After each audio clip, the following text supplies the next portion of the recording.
कि ये जो जज्बा है देश के लिए वो हर एक इंसान के अंदर थोड़ी तो होती है। ये उनमें से वो लोग हैं जो थोड़ी ज़्यादा सोचते हैं, देश के लिए, खुद के लिए, और एक सबसे अच्छी चीज़ कि वर्दी के लिए कुछ करना चाहते हैं। लास्ट ईयर जब गुजरात पुलिस की भर्ती आई तो मेरे पास 27 बच्चे थे और 27 में मेरे 25 पास आउट हुए। तो लास्ट तक अगर जो कोई ट्रेनिंग में जाता है तो मुश्किल अगर मैं समझता हूँ कि 100 बच्चे हों, 100 में से 10 ही बंदे गिव अप कर पाते हैं। નમસ્કાર, આપ જોઈ રહ્યા છો યુટીસી ન્યૂઝ। આજના યુવાનો માટે કહેવાય છે કે યુવાનોના હાથમાં ફોન હોય છે અને ફાસ્ટ ફૂડના તેઓ વ્યસની હોય છે।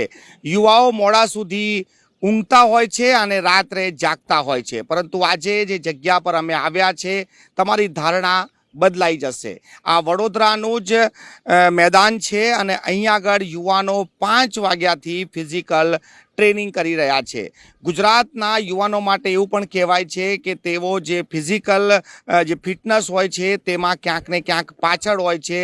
સેના જેવી જે સર્વિસ છે તેમાં તેઓ ઓછા જ જતા હોય છે, પરંતુ આજે જે જગ્યા પર અમે અહીંયા ઊભા છે એ જોઈને તમે એ વાતને હવે ભૂલી જશો, કેમ કે વડોદરા અને ગુજરાતના યુવાનો પણ જે સેના, પોલીસ, CRPF, BSF જેવી જે સંસ્થાઓ છે જે દેશની સેવા કરે છે તેમાં જવા માટે તત્પર છે અને તેઓ અહીં આગળ ફિઝિકલ મહેનત પણ કરી રહ્યા છે। આ તમામ જે યુવાનોને તૈયારી અને ટ્રેનિંગ જે વડોદરામાં આપી રહ્યા છે એવા ચંદનજી આપણી સાથે છે, જેઓ એક્સ આર્મી મેન છે। तेनी साथे बात करीशू। सर, सबसे पहले जिस तरह की ये दृश्य मैं देख पा रहा हूँ, अभी तक मुझे लगता था और शायद सड़क पे जाने वाले लोग भी यही सोचते होंगे कि आज का युवा जिसके हाथ में फ़ोन है, फास्ट फूड है, लेट नाइट लाइफ है और सुबह देर तक सोना है, लेकिन इन बच्चों को देखकर कुछ अलग लग रहा है। क्या कहें? अपने देश की जनसंख्या है 1 करोड़ 1 अरब 40 करोड़।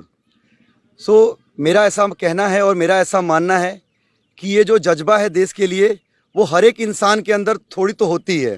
ये उनमें से वो लोग हैं जो थोड़ी ज़्यादा सोचते हैं, अपने लिए, अपने पीछे अपने कुटुंब के लिए और आने वाले पीढ़ी के लिए, और अपने सबसे पहले अपने उस भारत भूमि के लिए, अपने इस भारत माता के लिए, अपने देश के लिए। तब ये लोग देश के लिए, खुद के लिए, और एक सबसे अच्छी चीज़ कि वर्दी के लिए कुछ करना चाहते हैं। तो जो वर्दी का जो भी तैयारी करने का जो भी एग्जामिनेशन है उसकी तैयारी के लिए ये लोग यहाँ पर आते हैं और उसका फिजिकल प्रैक्टिस करते हैं। जो भी कंपटीशन का लेवल है उसकी तैयारी करते हैं लोग। चंदन जी, यहाँ पर जो ये सब बच्चे आ रहे हैं, किस किस कंपटीशन तैयारी यहाँ पर होती है और कितनी समय के लिए होती है, कितने वक्त के लिए होती है? सबसे पहले अभी यहाँ पे चल रहा है जो कि सबसे ज़्यादा हाईलाइट हो रखा है वो है गुजरात पुलिस, जो कि 2023 में आना था, जो अब जाके 2024 में आया है, और मे बी पॉसिबल है कि नवंबर लास्ट से लेके दिसंबर तक ये स्टार्ट हो जाएगा। तो गुजरात पुलिस के लिए सबसे अधिक बच्चे हैं यहाँ पे। उसके बाद अग्निवीर की भर्ती सितंबर में थी, जो कि गुजरात की, जो कि सुनने में आ रहा है कि बड़ौदा में ही होने वाली है, तो अभी इसके लिए भी लोग आए हैं। और अग्निवीर के बाद कुछ बच्चे हैं जो कि SSC GD staff selection commission, जिसके अंदर BSF है, CRPF, ITBP है, उसके लिए भी तैयारी करने आए हैं।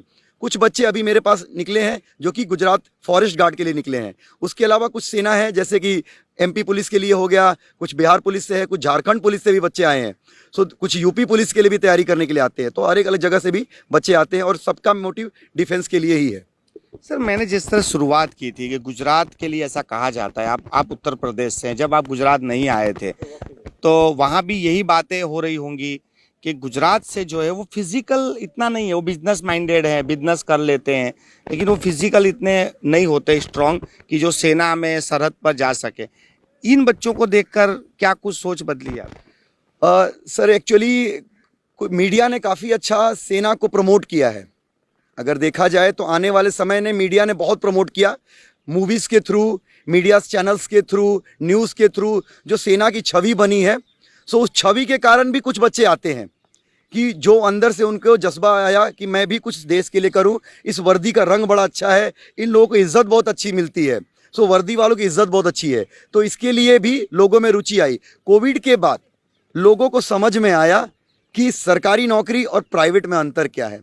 प्राइवेट वाले बहुत सारे नौकरियां बंद हुई, बहुत सारी कंपनियां बंद हुई, तो प्राइवेट वालों को जाना पड़ा। बट गवर्नमेंट वालों को, जो भी गवर्नमेंट के थे, वो घर बैठे सैलरी आती रही और अपना काम करते रहे। तो अभी रुचि लोगों में बढ़ी है।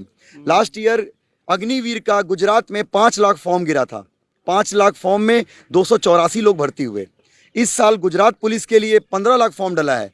अब उसमें सीट लिमिटेड है, तो वो आने तो ये तैयारी अब लोगों में आई है, देश के प्रति और खुद के प्रति। लेकिन सर, मैंने ऐसा पूछा कि ऐसा मन बना लेना कि मैं सेना में जाऊंगा, लेकिन जो फिजिकल बॉडी होती है, जैसे अब हरियाणा, पंजाब, उत्तर प्रदेश, बिहार, झारखंड, उसका कहा जाता है स्ट्रांग बॉडी होती है। गुजरात वाले का जो खाना पीना है, यहाँ का मौसम है, स्ट्रांग नहीं होती। आपको क्या लगता है? आप तो इनको ट्रेनिंग दे रहे हैं। और सर एक्चुअली पूरा देखा जाए तो 2% सेना के अंदर, आर्मी हो गया, एयरफोर्स हो गया, नेवी हो गया, सेना के अंदर 2% लोग गुजराती हैं। पर 2% है ना, तो खान पान का थोड़ा यहाँ फास्ट फूड का चलन ज़्यादा है, तो उसका थोड़ा फर्क पड़ता है। जितना आप अच्छे मतलब हार्ड चीज़ें खाते हैं, जितना देसी चीज़ें खाते हैं, उतना ही आपका अंदर से स्टेमिना भी देसी होता है, उतना मजबूत होता है। क्योंकि फौजी एक्चुअल वही कहते हैं ना कि जय जवान जय किसान, तो किसान के बच्चे में वो चीज़ ज़्यादा आता है और बिजनेस वाले के दिमाग में वो कम आता है। बट पहले से और आज में काफ़ी फ़र्क पड़ा है। सो अब समय बदलता जा रहा है, यहाँ के लोग भी धीरे धीरे अपने बारे में, देश के बारे में सोचने लगे हैं और स्ट्रांग होने लगे हैं। सो काफ़ी पहले से और अब में बहुत अंतर हो गया है। सर, आप जब इनको फिजिकल ट्रेनिंग देते हैं तो जैसे वही बात आती है कि फिजिकल ट्रेनिंग देना अलग बात है, पर मेंटल हेल्थ जो फूड है, तो किस तरह का इनको बात करते हैं, या अब इनको कैसे माहौल में रहना चाहिए और क्या खाना पीना है? बेसिकली मैं इनको हर तरीके से मोटिवेट करता हूँ। उनको उनके बॉडी के हिसाब से मैं उनको गाइड करता हूँ कि किसका शरीर कैसा है, उसके हिसाब से उसको क्या खाना चाहिए। कोई ज़्यादा मोटा आदमी है तो उसको क्या खाना चाहिए, कोई लिमिटेड है तो उसका क्या खाना चाहिए, और कोई कमज़ोर है तो उसको क्या खाना चाहिए, उसको कौन से एक्सरसाइज से क्या फ़ायदा होगा, वेट लॉस के लिए क्या होता है, स्टेमिना अर्निंग के लिए क्या होता है, स्टेप खोलने के लिए क्या होता है। मैं उनको बंदे को बंदे के हिसाब से सिखाता हूँ। हर एक बंदे की बॉडी क्वालिटी अलग है, हर एक बंदे का स्ट्रेंथ अलग है, तो उसको मैं उसी हिसाब से सिखाता हूँ।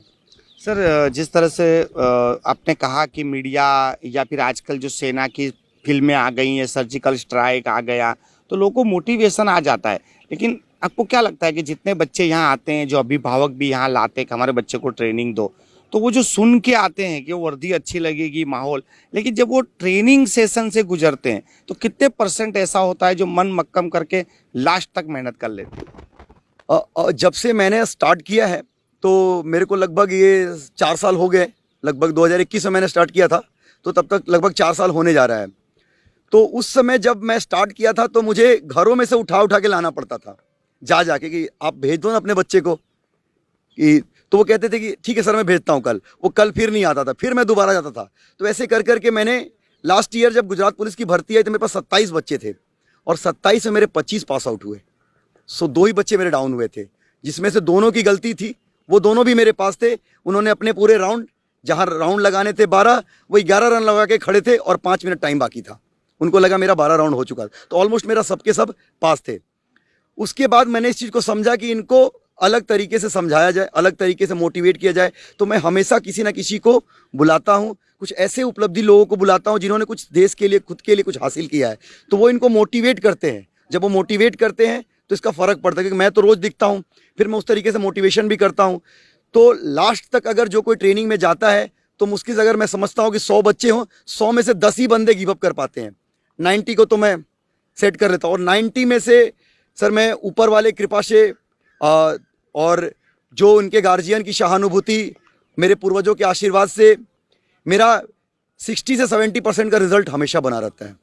सो रिजल्ट बनना ही मेन चीज़ होता है। एक टीचर का, एक इंस्ट्रक्टर का सबसे मेन चीज़ होता है कि उसके स्टूडेंट का रिजल्ट आए। सर, आखिरी सवाल ये आपसे है कि आपसे यदि कोई मिलना चाहे, अपने बच्चे को जोड़ना चाहे या किसी बच्चे को जोड़ना हो, किस तरह से आपका संपर्क करें? मेरे मोबाइल नंबर के थ्रू कर सकते हैं। और सबसे पहली चीज़, आप गूगल पे जाके सिर्फ सर्च करिए आप कि गुजरात की best physical academy, top physical academy, कुछ भी लिखिए आप, सो सबसे पहला नाम आएगा बलिदान। तो बलिदान फिजिकल एकेडमी वडोदरा, बलिदान फिजिकल एकेडमी वडोदरा, उसमें मेरे नंबर है। यूट्यूब पे भी सर्च करेंगे आप बलिदान फिजिकल एकेडमी वडोदरा, इंस्टाग्राम पे सर्च करेंगे बलिदान फिजिकल एकेडमी वडोदरा, उसके बाद फेसबुक पे सर्च करेंगे बलिदान फिजिकल एकेडमी वडोदरा। उसमें नंबर मिलेंगे, साइट्स मिलेंगे, मेरे बारे में मिलेगा, मैं कौन हूँ, पूरे वीडियोस मिलेंगे। सो आप वहाँ से मुझे संपर्क कर सकते हैं। बहुत बहुत ધન્યવાદ ચંદનજી हमसे बात करने के लिए। ચંદનજી આ તમામ જે બાળકો છે તેને ટ્રેનિંગ આપી રહ્યા છે અને ટ્રેનિંગ આપતાની સાથે સાથે તે ગેસ્ટ પણ બોલાવે છે કે જેઓ સેનામાં જ હતા અને હાલ બાળકોને એક અલગથી મોટિવેશન મળી રહે તેના માટે પણ સાહેબ તમારું પરિચય અને તમે આજે જે આવ્યા છો આ બાળકોને જોઈને અને તમારી સેનાનો સમય જોઈને કેવું લાગે છે? एक्चुअली मैं एक्स पैरा कमांडो हूँ इंडियन आर्मी से, और चंदन साहब और हमने एक साथ कभी काम किया है 2005-7 तक सेना में, कश्मीर कुपवाड़ा में। खैर फिलहाल तो हम रिटायर्ड हो गए फौज से। आज इन्होंने मुझे बुलाया था बलिदान फिजिकल एकेडमी में। फिजिकल ट्रेनिंग ये देते हैं जो यहाँ पे बड़ौदा में नवलखी ग्राउंड में, ये चेक करने के लिए, इनकी स्ट्रेंथ चेक करने के लिए कि हमारे टाइम का फिजिकल क्या था और आज के टाइम का फिजिकल क्या है। तो मुझे काफ़ी आनंद हुआ, खुशी हुई कि हमारे यहाँ गुजरात में हमारे बच्चे मतलब इतना अच्छा फिजिकल स्ट्रेंथ इनका बना के रखा है इन्होंने। और आज हमने ग्राउंड टेस्ट लिया था जब सुबह इनका, तो सबका टाइमिंग और सभी चीज़ मुझे बहुत सही लगी इनकी। और मुझे ये लगा कि हमारे गुजरात के बच्चे भी अब कुछ करके दिखाएंगे। तो मेरे लिए बहुत प्राउड मोमेंट है। मेरा जवान मेरा खैर जूनियर है, चंदन साहब मेरे जूनियर है, मैं उससे सीनियर हूँ, हमने साथ में काम किया है। लेकिन मेरा जवान जब ऐसा कोई काम कर रहा है और इस तरह से हमारे बच्चों की स्ट्रेंथ और गुजरात का नाम ऊपर आ रहा है तो हमें प्राउड फील हो रहा है। तो ये मैं चाहता हूँ कि और आगे बढ़े और इस तरह से हमारे बच्चे गुजरात के और इंटरेस्ट ले और ऐसी फिजिकल एकेडमी में जुड़े और अपनी स्ट्रेंथ बढ़ाए, कम से कम अपने माँ बाप का नाम तो रोशन करे। धन्यवाद। सर जिस तरह से आपने बताया कि फिजिकल काफ़ी आप देख रहे हैं कि बच्चों में काफ़ी फिजिकल एनर्जी है, लेकिन जब मैं आपसे सर से भी वही सवाल पूछा था कि पहले गुजरात के बच्चों के बारे में जिस जो धारणा थी, क्या वो आप ये देख के बदल रही है? जी बिल्कुल, जी बिल्कुल। पहले गुजरात के जो बच्चे थे उसमें शायद इंटरेस्ट कम था फौज में जाने का या दूसरी फोर्सेस में जाने का, पर मुझे ये अब फील हो रहा है या मैं ये देख पा रहा हूँ कि अभी बच्चे खुद अपने दिमाग से, अपनी सोच से आगे बढ़ रहे हैं और वो खुद ये सोच रहे हैं कि हम कुछ देश के लिए करें। तो वो हमारे लिए प्राउड मोमेंट है, गुजरात के लिए स्पेशली। बहुत बहुत धन्यवाद सर हमसे बातचीत करने के लिए। आप જોઈ રહ્યા છો કે હાલ પણ આ જે ફિઝિકલ જે ટ્રેનિંગ છે તે ચાલી રહી છે। રોજ સવારે 5-5:30 વાગ્યાથી આ બાળકો આવી જાય છે। સતત 2 થી 2.5 કલાક સુધીની આ ફિઝિકલ ટ્રેનિંગ હોય છે। અને જે રીતે વાત કરીએ કે જે દીકરીઓ છે, જે દીકરાઓ છે, એ લોકો પણ જે રીતે આ ફિઝિકલ કસરત કરી રહ્યા છે, આપ જોઈ શકો છો કે આ તમામ જે લોકો છે તે આવનારી જે પરીક્ષાઓ છે ફિઝિકલ પરીક્ષા તેની માટેની હવે તૈયારી કરી રહ્યા છે। અમારા તરફથી પણ આ તમામ જે લોકો છે જે રાત દિવસ મહેનત કરી રહ્યા છે આ પરીક્ષાઓ માટે તેમને શુભકામનાઓ પાઠવીએ છીએ કે તેઓ પણ આ જે મહેનત કરી રહ્યા છે તેનું પરિણામ તેમને મળે અને તેમને પણ દેશ સેવા કરવાનો અવસર મળે। કેમેરામેન પ્રદીપ ચોબે સાથે મનોજ શર્મા, UTC ન્યૂઝ, વડોદરા।